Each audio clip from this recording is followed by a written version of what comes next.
चीन से सारी दुनिया इस समय कोरोना की वजह से नाराज है, लेकिन चीन अपनी हरकतों से बाज नहीं आ रहा।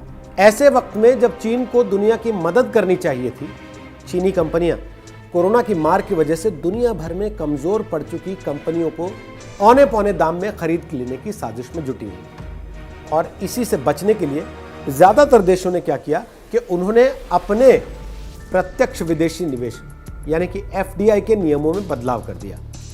ऐसा ही कुछ भारत ने भी किया, और जब भारत ने ऐसा किया तो ये बात चीन को चुभ गई और चीन ने भारत को धमकी दे डाली कि हम आपको एपीआई नहीं देंगे।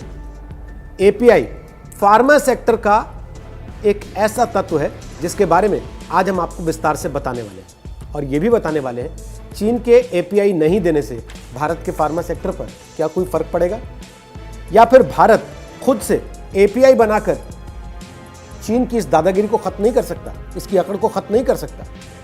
लेकिन उसके लिए आपको सबसे पहले यह जानना पड़ेगा कि आखिर एपीआई होता क्या है। तो एपीआई होता है एक्टिव फार्मास्यूटिकल इंग्रेडिएंट। डब्ल्यूएचओ के मुताबिक किसी भी दवा को बनाने के लिए जिन चीजों की जरूरत होती है, जिन पदार्थों की जरूरत होती है, उसे एपीआई कहा जाता है। असल में एपीआई किसी भी दवा को बनाने का आधार होता है। जैसे क्रोसिन की दवा के लिए एपीआई है पैरासीटामोल। अगर आपने पैरासीटामोल का एपीआई मंगवा लिया तो फिर आप उसको आधार बनाकर दवा किसी भी नाम से बेच सकते हैं। इसके लिए आपको ज्यादा बड़ी फैक्ट्री लगाने की जरूरत नहीं होती और इसे लगाना भी आसान होता है। और अब बात करते हैं चीन से भारत के एपीआई आयात। भारत दुनिया की तीसरी सबसे बड़ी फार्मा इंडस्ट्री है, लेकिन उसकी सबसे बड़ी समस्या यह है कि वो चीन से 85% एपीआई का आयात करता है, यानी कि चीन से लेता है। जिस दवाई को लेकर दुनिया इस समय भारत के सामने नतमस्तक है, हाइड्रोक्सीक्लोरोक्विन, उसका भी 75% एपीआई भारत चाइना से ही आयात करता है। हर साल करीब $2.5 अरब के एपीआई का चीन से भारत आयात करता है। दुनिया में सबसे ज्यादा जेनरिक दवाएं भारत में ही बनती हैं, और भारत हर साल फार्मा उत्पादों का लगभग $20 अरब का निर्यात भी करता है। अब आप खुद ही अंदाजा लगा सकते हैं कि भारतीय फार्मा इंडस्ट्री एपीआई के लिए किस हद तक चीन पर निर्भर करती है। अब आप पूछेंगे कि भारत की अपनी इतनी बड़ी फार्मा इंडस्ट्री है तो भारत एपीआई के लिए चीन पर इतना निर्भर क्यों है, वो अपने यहां एपीआई क्यों नहीं बना सकता? तो इसके जवाब के लिए आपको थोड़ा सा पीछे जाना होगा। पीछे यानी कि अतीत में 90 के दशक में, जबकि भारत एपीआई का आयात नहीं निर्यात किया करता था। उसके बाद चीन ने अपने यहां फार्मा इंडस्ट्री को बढ़ावा देना शुरू किया।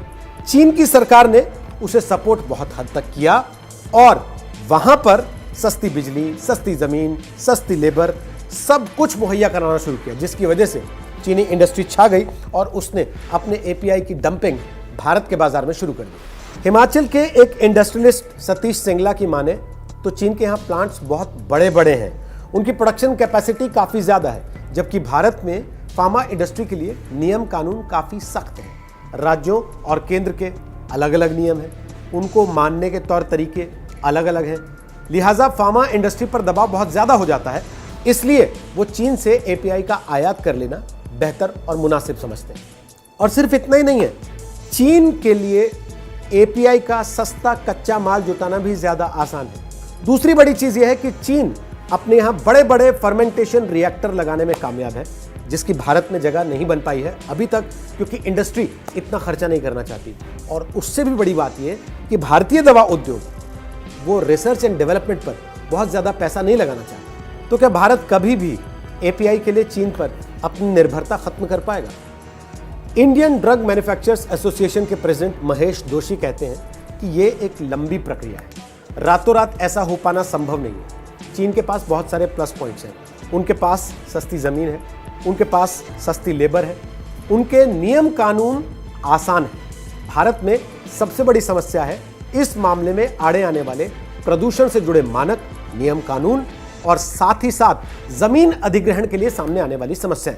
और आखिर में बात करते हैं चीन की धमकी की कि क्या वाकई चीन एपीआई का निर्यात करना बंद कर देगा? जानकार मानते हैं कि यह केवल गीदड़ भभकी है जो कि चीनी मीडिया इस समय फैलाने की कोशिश कर रहा है। जैसे भारत की जरूरत चीन से एपीआई आयात करने की है, चीन की भी जरूरत इतने बड़े बाजार की है जहां वो अपने एपीआई को खपा सके। इसलिए फिलहाल कम से कम चीन की ये बातें कोरी धमकियां लगती हैं और कुछ नहीं। निकट भविष्य में कम से कम ऐसा नहीं लगता कि चीन एपीआई का निर्यात भारत को बंद कर सके।